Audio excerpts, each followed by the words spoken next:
Okay, kama Dr. Emmanuel ambaye sijai kufeli hata siku moja. Leo nikaamua nikuletee mmea wa mpela huu hapa. Kwa wewe ambaye unasumbuliwa na meno, nifuatilie moja kwa moja. Pia kama hujanifollow, hakikisha unafollow account hii kujifunza zaidi. Dokta ni mmoja na sijai kufeli hata siku moja. Mpela ni huu hapa kama unavyoona. Huu ndo mti wa mpela. Huu ni mti ambao ni mzuri sana. Unaondoa magonjwa mengi sana sana sana. Kwa watu wengi wanauona lakini wanaudharau. Lakini huu ni mmea ambao ni mmea mzuri sana, wenye kuondoa magonjwa tofauti tofauti mbali mbali. Ila leo hii nataka nikufundishe wewe ambaye unasumbuliwa na meno. Utafanyeje? Chuma majani hayo ambayo hayajakomaa. Hayo hapo kama unavyoyaona.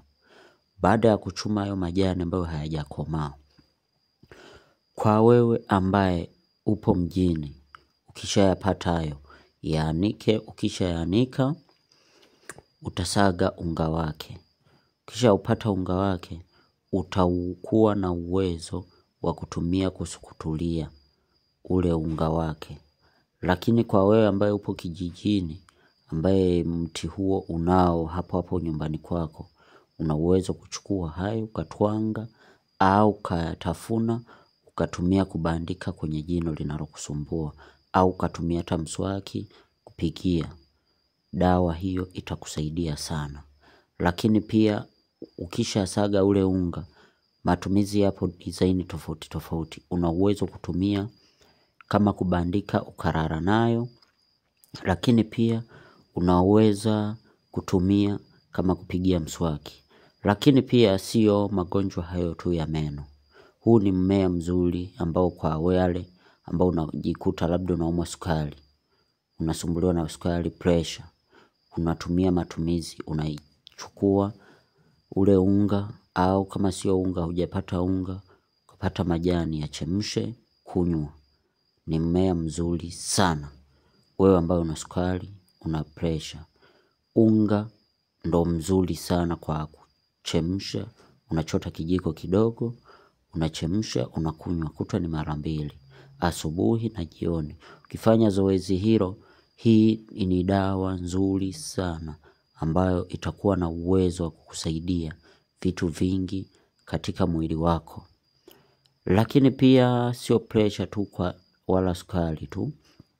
Huu mmea hata wale wanasumbuliwa na vidonda vya tumbo, huu ukiwa nao ndani kwako au nyumbani kwako, ukauchukua majani yake, ukachemsha, ukanywa vile vile, ni mzuri sana kwa vidonda vya tumbo. Unauona? Sio hivyo tu, bado tunaendelea.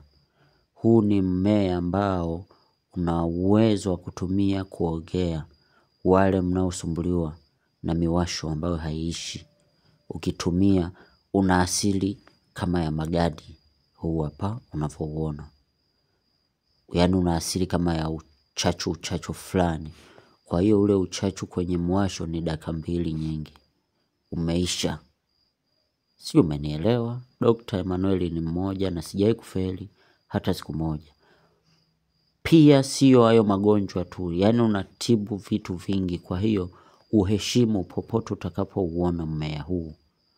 Popote utakapouona huu mmea, tumia kama tiba, tumia kama dawa ya kuweza kukusaidia wewe na familia.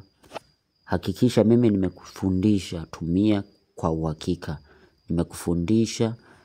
Kwa hiyo wewe naomba ushare video hii ili wajifunze wengi. Mimi nimewafundisha bure, kwa hiyo na wewe toa sadaka kwa watu wengine. Share video hii.